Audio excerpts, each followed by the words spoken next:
Welcome everybody, and good evening to welcome to the Holocaust Memorial and Tolerance Center's Fireside Chat with author Meryl Ain about her new novel, The Takeaway Men, in discussion with Holocaust survivor Irving Roth, moderated by Professor Thane Rosenbaum.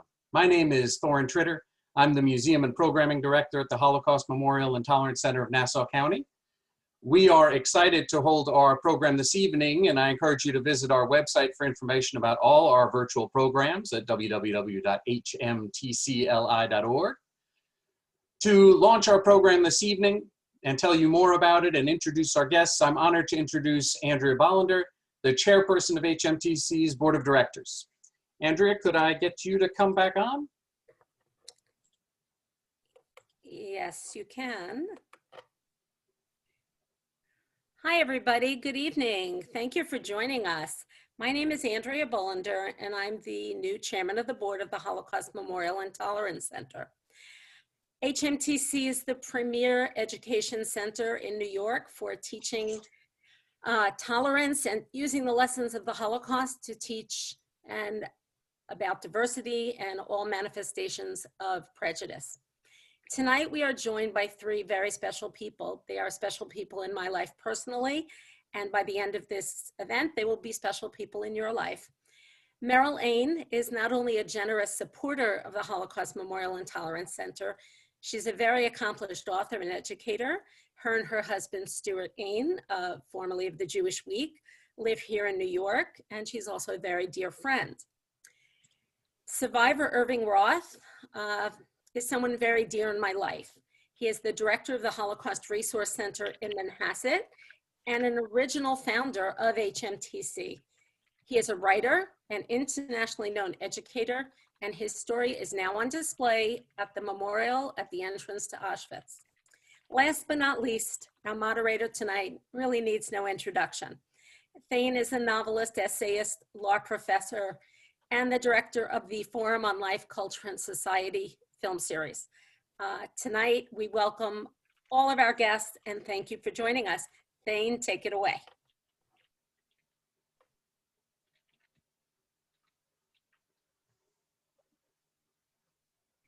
Oh, I think. Can you hear me now? Thank you so much, Andrea, and welcome everyone. We're here to have a really important conversation, but we're here in part to celebrate the publication of a new book. My friend Meryl Ain's new book, The Takeaway Men. It is in so many ways, a very richly told post-Holocaust tale that is very much a tapestry, I would say, of Holocaust themes and moments, which will give us an opportunity with Irving to discuss a number of these issues, because they're discussed and mentioned, and they're woven into this really wonderfully charming and yet poignant and painful story about the Lubinsky family, fresh out of a displaced persons camp, suddenly finding themselves in Queens, New York, with their twin daughters who were born in the displaced persons camp. And they begin the slow process of recovering, if that's even such a possibility, as new Americans, as immigrants, and with the Holocaust really very much a shadow right behind them, because it was just on the other side of the ocean and it's so recent. But now there's a hope and expectation that they will be joining Americans, and they're living in their cousin's home in Queens, and that they will become Americans, and that they can somehow shield their daughters from the traumas that would otherwise normally be inherited anyway. And that's sort of the twist in many ways of this novel. The Lubinsky family, they'll be familiar to you when you read the book, and yet you'll learn a lot from them. And they'll stay with you too. So I encourage you all to buy my friend Meryl Ain's book. And now let's get to this conversation. Meryl, thank you. Congratulations on this novel. Thank you, Thane. Thank you. Irving, very generous of you. Is Irving, he looks like he's muted. Is he, Irving, can you, I think he's muted. Hello? Irving, he doesn't. Andrea, she's muted also. Irving, you're muted. How about now? Ah, you're not muted now. All right, Irving, we're back. Thank you. I was just thanking you for joining us in order to have any conversation. about the Holocaust, one can't really do it morally without a Holocaust survivor. And you have been such a mainstay as a Holocaust educator and speaker, and a real great spokesperson for the museum in Nassau. And so it's wonderful finally to have you on my stage here with Zoom. So thank you, Irving. So let's start with Meryl. Meryl, would you call this a Holocaust novel? I know it's referred to as historical fiction. What constitutes a Holocaust novel? Is it enough that the Holocaust is just in the background? In other words, you know, it's just really the story of the Lubinskys, but it just so happens that they're survivors of the Holocaust, and so that drives the plot, but it's really the story of a family. In other words, you could make the argument, wouldn't be a convincing argument, but you could make the argument, well, you know, novels are written about alcoholic families and families with money troubles and families, you know, all kinds of families have tsuris, and you can, that's always in the backdrop, but it's really about the people themselves. So let's just start off by saying what is a Holocaust novel, and is the takeaway one of them? Great question, Thane.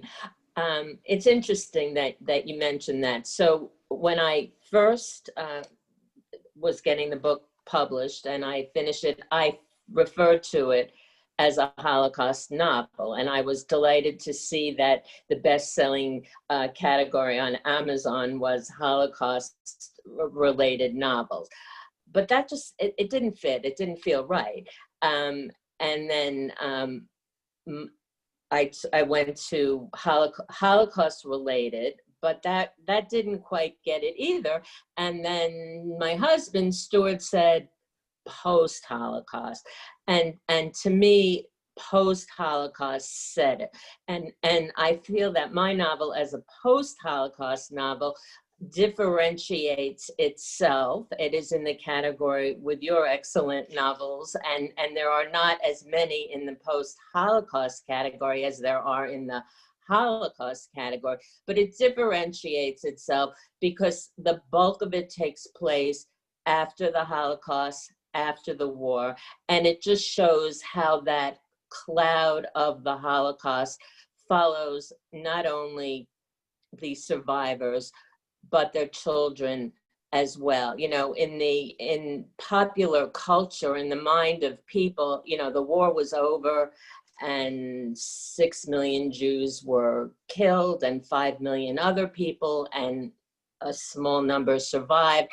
And then they went to America or Canada or Israel or Australia, and they went on with their lives. And like you, I think that to me, it was a very important story to tell, that it wasn't over when the war ended and when the Holocaust ended. This cloud followed this family and impacted the parents and the children.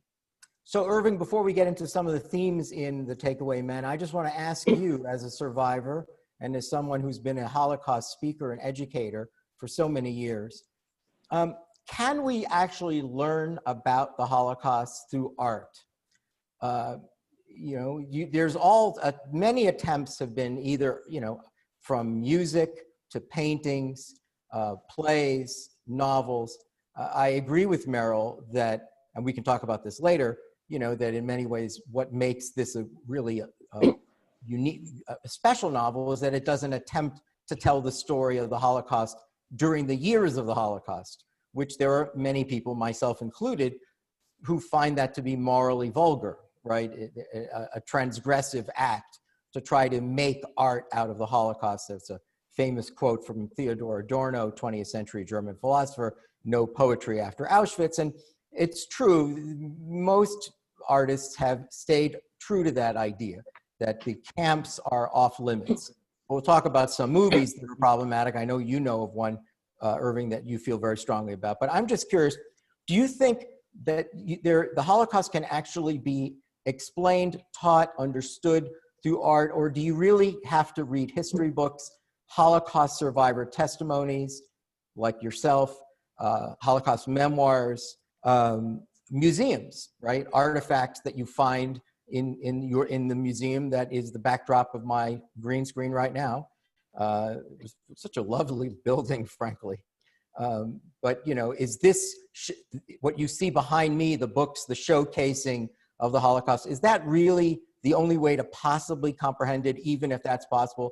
Or can art achieve some knowledge of the Holocaust?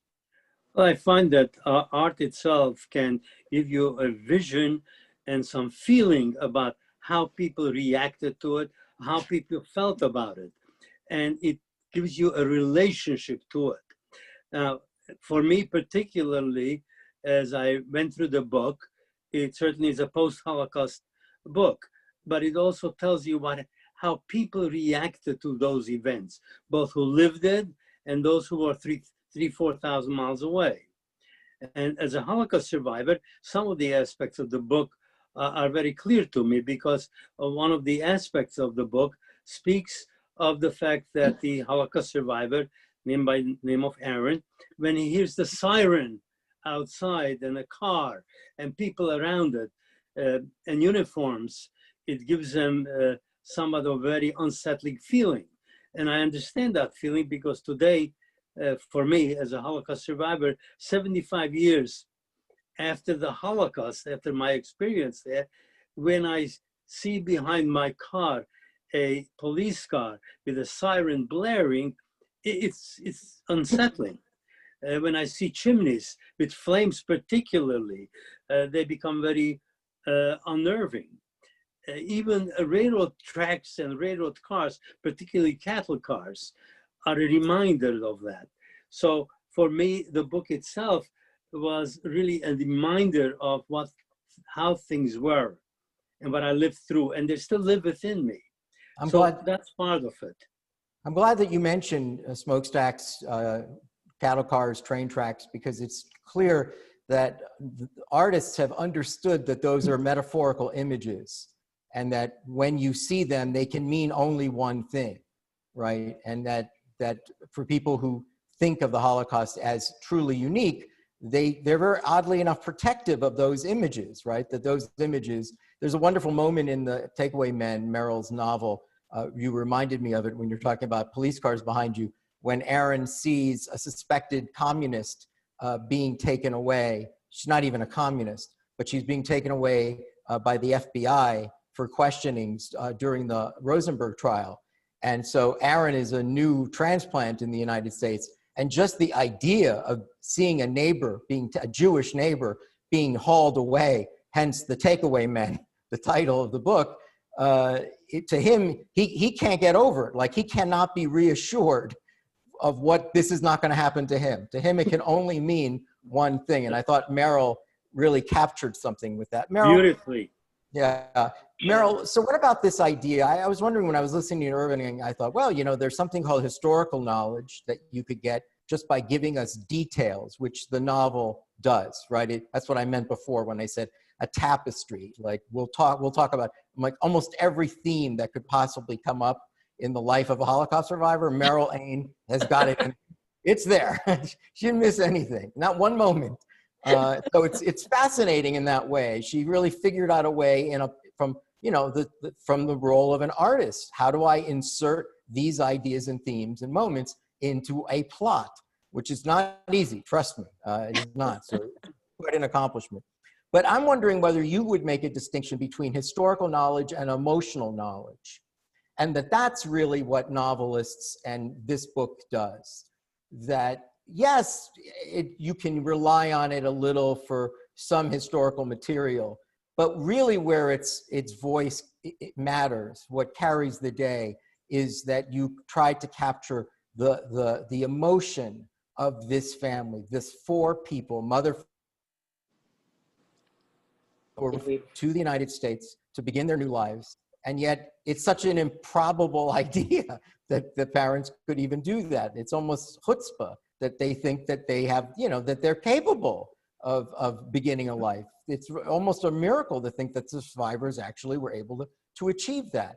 So I wonder whether you think that that is something that is within the, the arsenal of the novelist, the emotional world that isn't carried out necessarily in history books.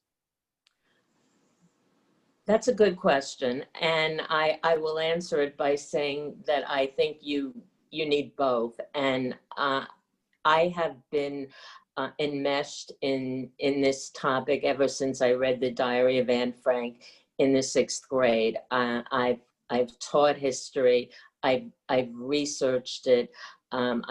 I've read an enormous amount. I've watched every documentary that I can come across, and I've watched films, and I've read novels as well. So when you're writing historical fiction, as you well know, Thane, I think it is imperative. You have to start with the facts. You cannot make things up from whole cloth. And I think that that might be, why some people don't, question historical fiction. I'm sure you're familiar with The Tattooist of Auschwitz by Heather Morris, and she's just come out with a sequel, Silka's Journey, about the same character. And she claims it's based on a true story. And she got enormous pushback from the Jewish community and even from the Jewish Book Council, because her picture of Auschwitz was wrong. It was just so wrong. And I read the book, and it was like camp. I mean, girls were hanging around looking for boys. It was a romanticized picture of Auschwitz. And I think that that is a shanda. That's a disservice. But I think, and I did meticulous research, I think if you're grounded in the research and everything, your facts are all correct about what was going on in the world at that time, and your characters are plausible. I mean, did we really have a Jewish cop go into a kosher deli after a former Nazi? Unlikely. But there were things going on at that time where, you can take some license. But so I think you have to start with the facts. And, as someone who loves history and taught history, I love history. But, and I think what makes it historical fiction and what makes it a work of art is then putting that emotional piece into it. But I think that you very much have to do both. I think it's offensive when authors do not do their homework and just make things up. You've got to get the time right. You have to get the background right. It has to be, what your characters are doing have to be believable. I mean, there could be 1 or 2 people who do those things, but they can't be made up out of whole cloth. Well, what you said about the tattoo artist of Auschwitz, that just violates the first principle we just talked about. So even if the situations in the book were not as absurd, the idea itself of trying to fictionalize the camps may be a transgressive act just on its own, even if it was faithful in every possible way. So I mean, I would take that position. I don't even care how she did it. It's just wrong morally to do that, which is, again, a different point from, in the post-Holocaust era, where you put people in different situations. I admire what you've said, and I know that you mentioned my own novels, but I must tell you, Meryl, I tend to say, yeah, of course, I would never go to the thing itself, the years 1939 to 45, and of course, the broad themes are all historically accurate, but I'm much more interested in emotional truth than historical truth. So I really do admire that your faithfulness, you said you're a student of history, and that explains a lot, in my mind, why the book does such a good job of weaving together historical moments, which we will get through in this conversation. Irving, so one of the ideas that certainly comes up in The Takeaway Men is the relationship between survivors, especially immediately after the war, some survivors speaking, telling their kids, telling their neighbors, speaking openly about what happened to them, and those who are tight-lipped and are maintaining a secret, and they are not going to speak to anyone about it. And it does seem like this idea Meryl captures, and it's clearly a truth. The survivors were very divided on it. So you clearly fit into one category. I don't know whether this is new to you or you were saying, no, I always was open with my family or whomever about what happened. But I'm curious, can you explain those who spoke? Is there anything different about them? Do they come from a different region? Do they come from different families? Were they religious versus not religious? The reason I'm asking you, because, you know, in Primo Levi's survival in Auschwitz, he's very clear, you know, that the hardest workers were the Greeks. The Greek Jews were just animals, you know, and they were just stronger. And, you know, it can be categorical. And I'm just curious, is there any rhyme or reason for why some people chose to speak as an act of defiance and constantly, you know, retold the story as if they had a moral duty to do so, versus those that said nothing? By the way, not just for the person. My parents never said a word to me, and they were both survivors of the camps, and I never heard anything from them. Right, and the reason some people, survivors in particular, don't speak is the fact that they feel internally, that you can't really explain the Holocaust. It's so horrendous and so outside of human experience, yet it was totally inhuman, it's true, but it was totally outside of the experience of any people, that they can't possibly understand the horror of it. To people who lived in America throughout the period of time, even Jews who came here after the pogroms, to them the worst possible thing in the world was the pogrom, of course, and eventually what becomes the worst thing is the depression. But those are minimal things compared to Auschwitz, and therefore you can't possibly understand it. So I said there's no point talking about it. So did That's the one, one I'm just aspect. curious, 1 second, but the people who did speak, did they think they were more convincing? Did they think that they would be better, that they would be successful in capturing it? Was there something that they were? Well, I can speak for myself. The reason I find it's important to say it and to explain it is for people to understand that this was done by human beings. So when you say it's incomprehensible, that's not a particularly good word. Why? Because obviously people comprehended it and executed it. So, you know, that's not, therefore it's important to understand that it's possible to take society. That's one of my most important aspects, that you can take a perfectly reasonable, even democratic society and transform it into murderers. Because essentially Germany was a very forward-looking place. Jews and other people had tremendous freedom. They were able to integrate into society, yet over a very short period of time, they were transformed, where murder became patriotism. Getting rid of the Jews became a patriotic act. Well, you know, Irving, yeah, go ahead, sorry. I was just gonna say that's a very problematic statement for some people, because I don't think we'll have time to talk about that, because, you know, there's a debate about that, right? I mean, Hannah Arendt's The Banality of Evil fits into this sort of logic, right? That frankly, any society is capable of doing this. There was nothing uniquely anti-Semitic or murderous about the Germans. They exactly. Right, that's exactly the point. Right, that's her point, but there are people, by the way, it's myself included, that think that the Germans were special Jew haters. That they were really good at it. Well, and this is not such a shocker to me, but I'm very interested, and I never question survivors, but I'm fascinated by your take on that. Well, that historically it's true, because they lived through many periods of being together, and you have people and developing a sort of very stoic dictatorial nature. It's true, they were easier to do that, but it's possible to do with any people. After all, today you have propaganda, which is you can have people who absolutely swear by one party and the others by another party, and therefore whatever the party says, that is my but Irving, the Dreyfus affair does not result in mass murder.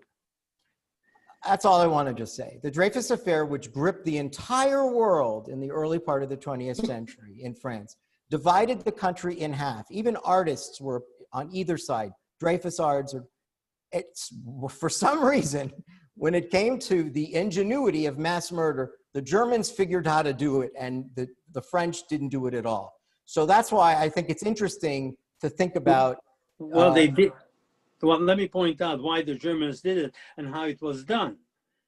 Now, imagine for a moment. Well, I don't want to get into a history lesson. I just wanted to, because I want to get through these themes. So, Okay. you know, I'm just saying that I was just raising this question because I think that, you know, the museum is the sponsor here. So I want to give them a flavor of the different arguments that one can make. And so Irving and I just were in one. Right. Can I just be a history nerd for a minute? Yes, of course. So if you go back to the writings of Martin Luther, he was quite anti-Semitic, and there was a whole movement of political anti-Semitism in Austria and Germany in the 1870s. So Hitler drew upon that. Right. There was something in the society there. So Meryl, let's get to another topic. One idea I love in here, I don't want to talk, you know, the twins are born in the DP camp, and you remind readers up front that there was an explosion of births in the DP camps, right? 2 out of 3 Jews of Europe are killed, and they're trying to recapture as many as possible right in the DP camps, which is actually a fascinating anecdote, the number of Jews that were actually born in DP camps. But, you know, if there's a hero or heroine of the book, it's the mother. And without giving, you know, anything away, because it's told early in the book, she's a Polish Catholic who doesn't really seemingly officially convert to Judaism, but she's as Jewish as you could possibly be. And she's the hero of their story before the book starts, right? Before Meryl Ain brings us into the story of them. And she's the hero in many ways of the book. She's the spine of this family. And I'm interested in this question, and I'll get Irving to jump in too. It does seem to me that so much Holocaust art, whether it's Schindler's List, especially the successful ones, always have a kind of the righteous Gentile at its core, that there's something almost romantic about that, that within all this mass murder, there's one thing that we can really, if we can tolerate a story about the Holocaust, we can tolerate it if we know that a righteous Gentile stepped up and rescued people or did something.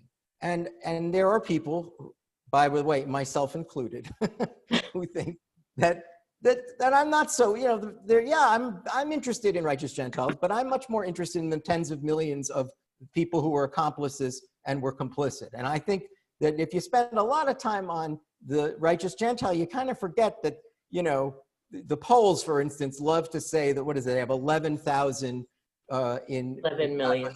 Right, righteous Gentile. It's a pretty good number. But of course, that's where the Holocaust was, and there are 33 million Poles. So if you do the math, that's not really great. I wouldn't be so proud if I was Polish to know that all the concentration camps were here, all the mass murder was here, and it was only 11,000 of us that did the right thing. So I'm wondering, as a storyteller, were you tempted by the idea that you know what, I really think it's important to grab the reader's attention with a righteous Gentile? Not at all. Sorry, not at all. So when I was thinking of the overall theme of the book, and again, this took me a couple of years to really come up with what it was going to be, I knew that I needed a secret.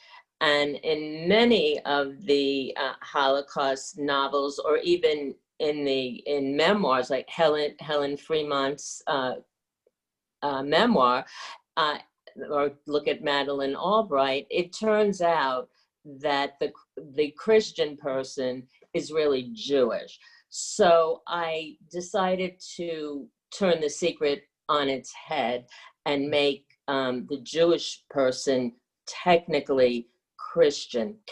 But the reason I wanted her in the book, and there are others, you know, who are foils, was I wanted to raise some very big questions in the book.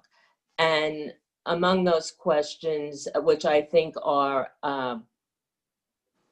as timely today as they were during the Holocaust, is, you know, how do we treat people who are different? What is our responsibility to others? What do we do when we see evil in the world? Do we look the other way? Do we stand and watch? Or do we help? And then I've just always been fascinated with the question of religious identity, particularly who is a Jew. I wanted to raise that question. They're still arguing about it in Israel. The denominations here can't agree, and I think Izzy says, you know, right at the beginning, you know, when he was talking about how difficult it was for his daughter-in-law to convert, and she decided not to convert, he said, you know, the rabbi was very off-putting. He says, you know, you would think we just lost 6 million Jews, we'd make it a little easier. We would want more Jews. Why are we turning people away? So that was really my motivation, not to have a righteous Gentile per se. Irving, in the novel, as you know, we are reminded that the world of the survivor is almost a professional secret keeper enterprise. That so many of the survivors had dark stories that they simply were never going to tell, and that, you know, literally taking something to the grave was their mindset. And so I'm wondering whether that you can speak to that idea, that, you know, and by the way, it did seem that in the 1990s with the Holocaust testimonies, that there were far more people that were finally speaking for the first time. And all of them seemed to, you know, they seem to all have something dark, something, you know, you can almost imagine if anyone survived, if they survived, there had to be a reason, right? And I'm wondering whether you think it's not a surprise that the survivors had nightmares and rages and moodiness and gloominess and darkness and secrets that they didn't want to reveal to anybody. There are, of course, we do things which we don't want anybody to know. That's one aspect to it. As I pointed out at the beginning. Could you explain that, Irving? Explain what you mean by that. I'm sorry, I didn't hear that. Explain what you mean by that.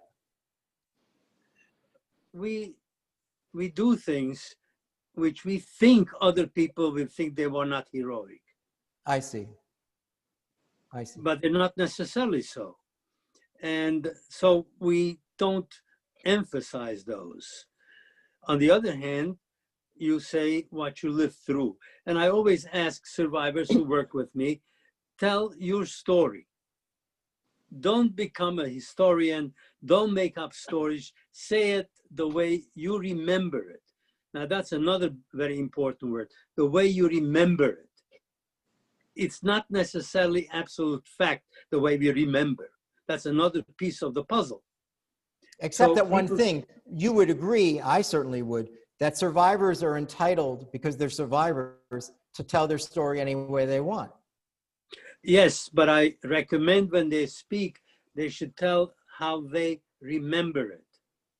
Not necessarily, not making up stories. Now people, they have been survivors, they made up stories. There's one story particularly where the survivor made up a story that became a bestseller, where he's throwing apples and the whole thing. And I read it and I said, interesting story. If it were a novel, it'd be fine. But he didn't write it as a novel. And that's self-aggrandizement. And I don't particularly care for that, because eventually you'll be caught. So why do it? Meryl, okay, I'm sorry, Irving. So tell it the way it was, and it becomes truth. Now, one other point I want to make, which we talked about a little bit, about the whole issue of the history. There's two ways that novelists can do. Is one way they can do it is take the historical facts as they were, as we understand them, and weave a story around them. On the other hand, what often is done, and I've read many of those, where take a novel and then mold the history to the novel, which I think is a terrible disservice. And I'm happy to say that the Takeaway Man, what is in it, is really, the history is told the way it is. Good. I agree. When the description of Kielce is given in this book, it's exactly what we know it to be. Yeah, well, we'll get to that. Yeah. Yeah, I'm sorry. Go ahead. It's all right. We'll get to, hopefully we'll get to that. Meryl, you know, here was something that you threw in that was enormously interesting. It doesn't normally, I think, doesn't usually fall into this. I'm curious, the connections that you thought its significance. The Rosenberg Trial. Put the Rosenberg Trial early in there. This is something that Jewish refugees, in your mind, in the mindset of the novel, Jewish refugees perceive the trial perhaps in a very different way than American Jews, perhaps. I just think that that you put it in a very interesting way, but it was in the context of a family's perception of it that just got here, versus, Jews themselves who would, never showed up to communist parties and, were not sympathetic to the Rosenbergs. We don't normally think of the Rosenberg story as part of the post-Holocaust world, but it is part of the Cold War, and Jews' arrival in the United States very much is part of that history. You want to know why I did it? Why Yeah, I put that? I want to know. It was an interesting plot conceit. Yes. Well, as I said, I have been studying the Holocaust as long as I can remember, and almost as long have I been fascinated with the Rosenbergs. It's just a real interest of mine, a real research interest of mine. And in fact, for our first book, Stuart and I interviewed Robert Meeropol, who is the son of a good Julius. friend of mine. Oh, really? Robbie, yeah. Oh, wow. So we interviewed him for our first book, The Living Memories Project, and he described, how he felt the last time that he saw his parents. And I think he was maybe in his early 60s at that point. I think he's in his early 70s now. And he was a child. He was 6 years old when it happened. And it was still with him. That trauma was still with him. And I just thought that it was something that was going on. I did research, there were Jews who didn't want any part of the Rosenbergs, you're correct. But there were certain Jews who felt that this was a manifestation of anti-Semitism, no no spies had ever been executed during peacetime. They did a little hanky-panky with the execution. They were looking to get another stay, and their attorney said they were supposed to be killed at I think it was 11 o'clock or midnight on a Friday night, and the attorney said no, it's Shabbos. He thought he could push it over to the next day and get it reconsidered, and they pulled a fast one and they moved it up. Yeah. So I thought that this also, just raised the overall arching question is, the question of truth, and it was just an interest of mine that happened All right. during that time. But I actually I found out about it, I think, in college or graduate school. I started being really very interested in it. Irving, so one of the themes that comes up early in the novel is the question of faith. Mm-hmm. Aaron, his cousin, where he lives in their house, he's surprised that Aaron, after everything that happened to him, shows up to the United States and is davening in the morning immediately before he goes working in the bakery. This is the, before they do anything, they need to find out where the shul is. So there are people, I'm not asking you to play the role of theologian, but it is an interesting question here. Survivors who were determined to maintain their faith versus survivors that said, if God had any part of this, I have no interest in God. And how did that, was that not equally divided?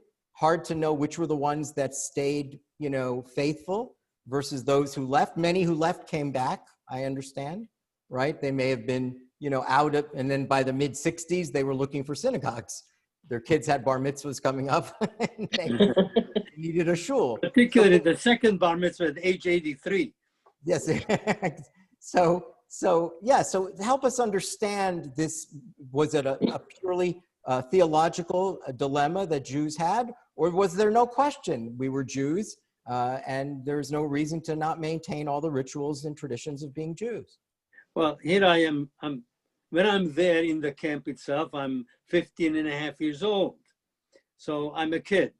I don't have theological reasoning that much, but I was brought up as an Orthodox Jew, and therefore Judaism is part and parcel of me. I am there because I'm a Jew, and I'm a Jew, period. And therefore, part of davening is my thing. And in fact, I would say, on the Rosh Hashanah that I was in Auschwitz, I happened to have been working with horses and came into the camp to pick up some garbage and found out there was a machzor someplace in the camp. And so I went looking for it and I found it and I said a prayer, and that was part of me because I was a Jew. I was not sufficiently sophisticated to be a theologian or know much theology. Nevertheless, that's who I was. And therefore, look, on Yom Kippur, now we came back from work because we were the last ones to come back in actually at night. I came back in and it was dark. And it's called Nidre night. And that's when I'm given the piece of bread. So what do I do with it? Do I eat it because I'm hungry, or do I continue fasting till the following evening? And I suspect what I did do is I did not eat. In fact, I did not eat for the whole day and had 2 pieces of bread the following night. And part of it may have been, in a sense, the fact that I had no choices. I was totally controlled in every way. I could make no decision on my own. Yet here I could make a decision whether I will or will not fast, whether I will or will not be an observant Jew. I decided to be an observant Jew. So part of it, I suppose, was a question of being able to make a decision. That itself was resistance in a way. Meryl, so that's one part of it.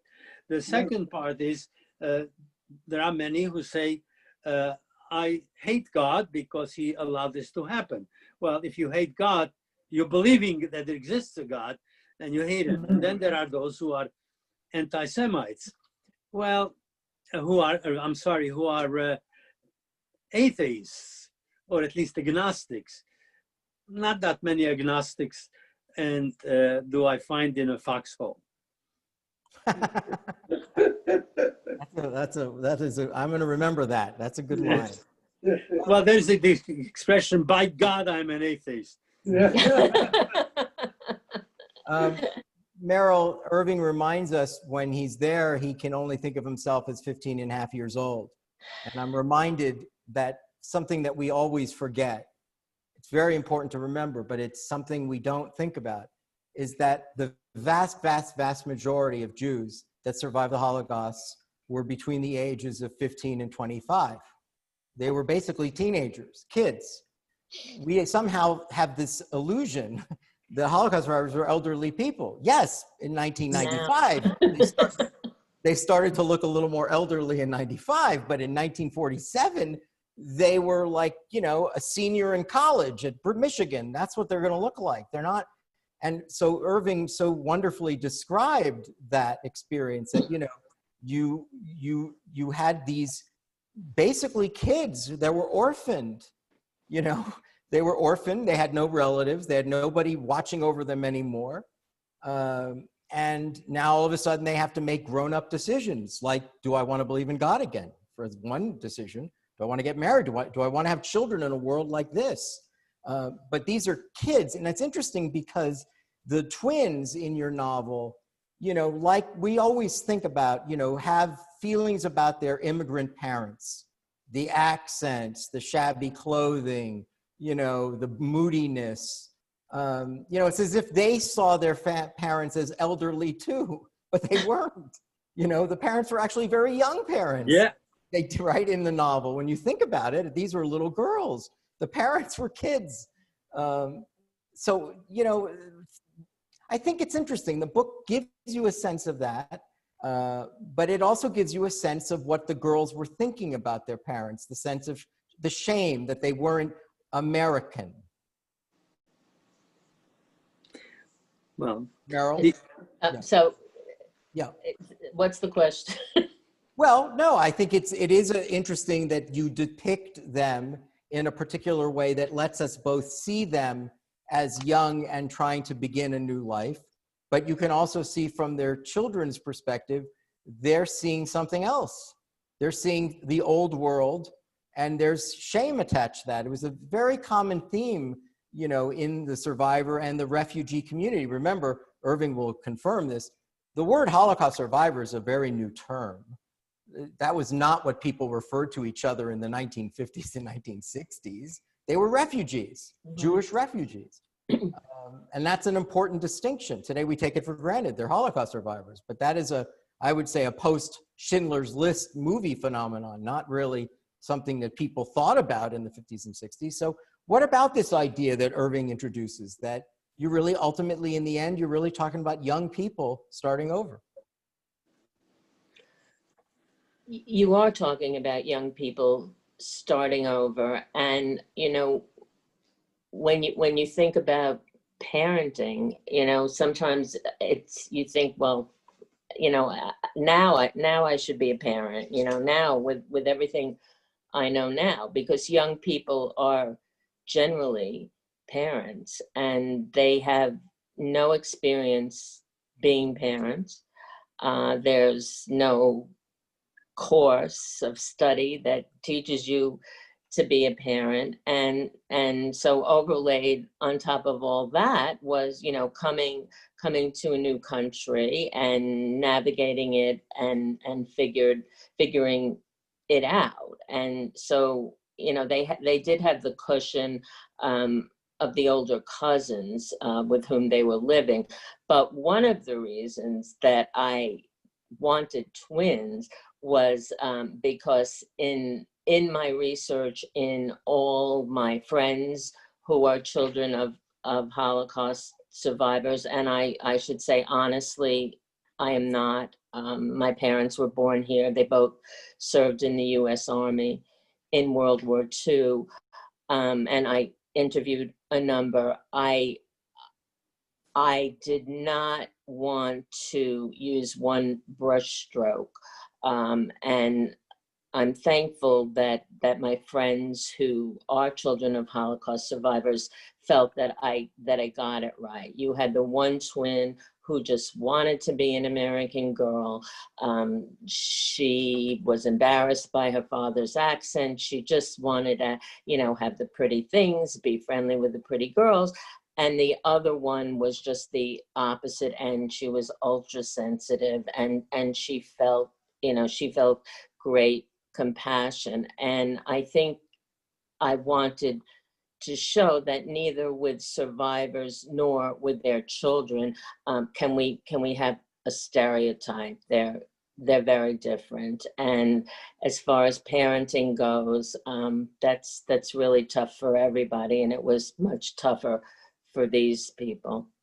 It's interesting that you mentioned it earlier, you put in the novel the idea that a Nazi former guard or a Nazi perpetrator somehow is working in a Jewish deli during this time. It's not entirely far-fetched.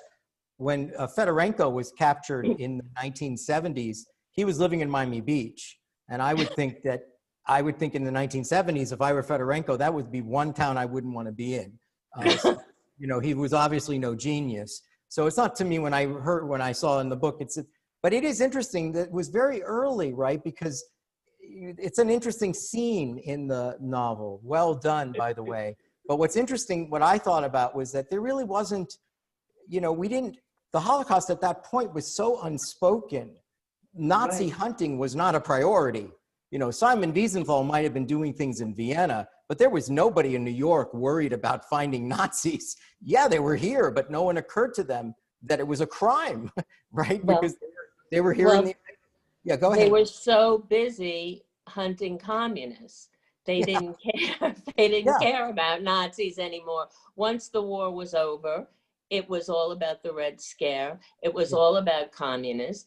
And in fact, the U.S. invited 1,000 former Nazis to come to the United States as their guests and to work in the, you know, the nuclear program and to work in the emerging space program. So that I wanted to make that point that nobody cared at that time. So it was only several decades later where you know, with the OSI started and there was a concerted effort. And I don't know if you're going to bring it up, but I will bring it up. I was so offended by the, I think it was Netflix series, The Hunters, because I just felt they got it so wrong. Yeah, no, I agree with that. Absolutely. Irving, sure. Just want to make a point that I worked with some of those people because I spent my lifetime in engineering, and I worked with quite a few people who in Huntsville, Alabama, there was a whole section of Huntsville where German scientists lived, and I worked with them, and of course they understood me because my accent was a little bit like theirs. They didn't understand some of the guys from who had southern accents, but they understood me much better. Did you did it enter your mind that they were former Nazis? Of course. And how did you feel about that? It's an interesting question. At different times, different things. I'll tell you a story because it relates to this whole thing. I worked with a group of people in Germany, actually, and in the United States. They were sort of related to each other. And these are people who developed originally, one of the guys I worked with, he developed the heat-seeking bomb, a missile rather, the Sidewinder, which origins were in Pietermunde in Germany. And I worked with him in the 1990s. And I will tell you that he remained a Nazi. And the reason I can say that, because in an interview he had about engineering, basically, the interviewer kept asking him questions about the politics of it. And he says, well, what did you think when Germany occupied the Sudetenland? He said, yeah, well, we had to do something because all those poor Germans living under very difficult Czechoslovakian conditions, we had to liberate them. This was in 1993. So, yes, I had occasion to meet with these guys. All right, let's take one last question. Maybe we'll take one from the audience after, and then we'll return to Andrea to say goodnight. Trauma is very much part of this, and it's a novel. Aaron suffers from it.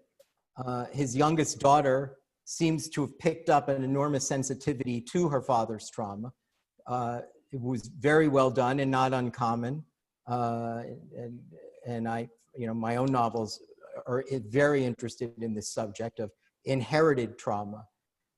We know this, right, to be true. We've reached a point of sensitivity that we can all understand traumatized people who could never really remember that it's not like they came into the 1950s and they were immediately went to psychiatrists and therapists. You know, they were dealing with nothing like that happened. They were dealing with this alone for decades. But Irving, in your travels, you know, when I look at you, I see a highly intelligent, charming, cheerful, life-affirming man. Are there other, is Aaron the typical survivor, or would you say that we really don't really, I wrote for the New York Times years ago, I said, in art, Holocaust survivors are always insane. You know, like when it comes to movies, we always see them so fundamentally damaged. And is that's obviously part of the story, but in your experiences, have you also seen a very different world of life-affirming survivors that somehow manage to really just live their lives to the fullest without any darkness? I wouldn't say without any darkness, but certainly live a full life and enjoy life. And in some sense, you might say it's revenge. Because you're looking at the world from that perspective, you say, what did they want to do to me? They wanted me to suffer and eventually die or be murdered, but disappear. And just in spite, I will not do that. I will be happy. I will enjoy life, and it won't bother me to the extent that you would like me to be bothered. And yes, there are moments, you know, there are moments that I break down. Even in the middle of a talk sometimes, I do that. But by and large, I say to myself, just be chutzpahdik enough to enjoy life, create rather than destroy, have children, grandchildren, and great-grandchildren, and enjoy life and work for the betterment of my family, my Jewish people, and society, just to be chutzpahdik. So Meryl, that's another piece of that whole thing that I look at. Meryl, as a novelist, I have taken that attitude, despite all the evil, despite anti-Semitism that people are trying to heap on me, despite all that, I am not going to give in. I'm going to fight it, and I'm going to try and win, so to speak. And by living a full life, I win. Meryl, as a novelist, the way Irving told that is very compelling. But do you think it's just a harder sell as a novel? That story, that character, could Aaron be Irving? When I listen to Irving, I think as a novelist and go, yeah, you know, it's a shame. I don't know whether that perception of this horror is as easily told in a narrative way as maybe there's a reason why survivors are depicted this way in art. Well, it's true that in novels you need drama, Right. and have a guy who enjoys his wine and who likes to live. Not that interesting. Meryl, why don't yeah, you? let me. So I do have a character in the book. He's not a major character, but Irving Silverman, who lives in the same neighborhood, and he's one of the people who he identifies the former Nazi and later confronts him, and he admits he can't stop talking about what happened. He was actually a Sonderkommando, and but he's cheerful. He is a cheerful person.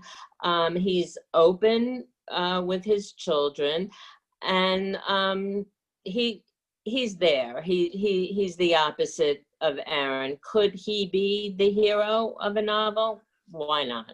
All right, let's take one question from the audience and we'll turn to Andrea. This comes to us from Greta Kraus, and I think if we can have Irving answer it briefly, if it can be answered briefly, it's a very good way to end. What are ways that people can help those who survived the Holocaust and their families today? I think one of the things is to listen, because way back when, the Jewish American community was not really interested. They didn't want to listen. They weren't interested. They were just went through the depression. They came out of it. They went through a war. They were interested in their own lives. And the Holocaust was something that happened someplace else. And to some extent, they felt somewhat guilty because to them, President Roosevelt was a hero. He was 10 feet tall because he brought us out of the Depression. To the Holocaust survivor, very soon after we began to understand what actually happened, no, he was not. He had clay feet. He did nothing. And so there was a sense that let's not talk about it. Whatever happened, happened. In fact, my uncle, who I love dearly, he told me very clearly when I came here, take your experience and let him dump him into the Atlantic Ocean. This is a new country, live well. So nobody was interested. So by the way, the reason people didn't speak about it early because nobody was interested in listening. Okay, That's a topic unto itself. And it's a wonderful way of ending this evening. Thank you, Meryl, Irving. Thank you. Both Irving and Meryl's books, I think the links, their Amazon links, are in the chat box. I hope that's where they are, because you should buy both books. Irving actually thinks has another one as well, and Meryl has nonfiction books, but we're here to celebrate the Takeaway Men. And I think that within this hour, we gave you a really good taste and flavor of this novel, made it interesting and exciting and humanized it. And now you have a good feel for it, read it. All right, now let's go back to Andrea to say goodnight. Hello, everybody. I hope you all enjoyed this evening's discussion. I want to thank you, Meryl, for highlighting how survivors' children grew up. I grew up with a father much like Irving. In fact, Irving's become like a second father to me. And my partner in life had more of a father like Aaron. And we realized that people's experiences, even within the same family, as I told you that my sister and I often will say we're 7 years apart, did we grow up in the same house? And as I grew up and the family became more American, we also had different experiences. So I really appreciate the twins having those different experiences, yet at the same time. I do run a 2G group out here on Long Island for over 11 years, and we meet monthly, and we do use that as a support group to talk about how we felt responsible for our parents' happiness. And many of us went into those professions, but it really was a very good sequel to, let's say, Helen Epstein's book, which I think made all 2Gs feel very guilty. And I think as we get older, we understand that we don't need to feel guilt. We are at a point where we're more understanding of what they went through as we're adults. And now it's our turn to pass those stories on to our children, our grandchildren, and we've made a promise to all survivors, and I've made it to Irving and to my own father, Zachor, to remember. So I really appreciate you all joining us today. We have up on the screen some things that are going on at Hmtc this week. We have a virtual tour of the museum. We have tried all through COVID to give you virtual programming, as has Thane, as has Meryl and Irving. They've all been very, very busy. Tuesday at 11 a.m., our scholar in residence, Dr. Linda Burkhardt, is giving a talk with our Yiddish culture series, Love, Laughter, and Latkes. I think we can all say we're probably looking forward to some of those, hopefully by, excuse me, Hanukkah. And Thorin on September 16th will be presenting his Curator's Corner, which has been a really, really great regular way for us to present the artifacts that we have in the museum, very up close and personal. Again, Thane, Meryl, Irving, thank you so very much for your time, for your energy in this, and for your wisdom. Shana Tova. And Thank L'Shana Tova U'Metzora to everyone on this call, and I hope we see you again soon. Amen. Thank you. Thank you. Thank you, everyone. Good night. Thank you. Good night. Good night. Good night.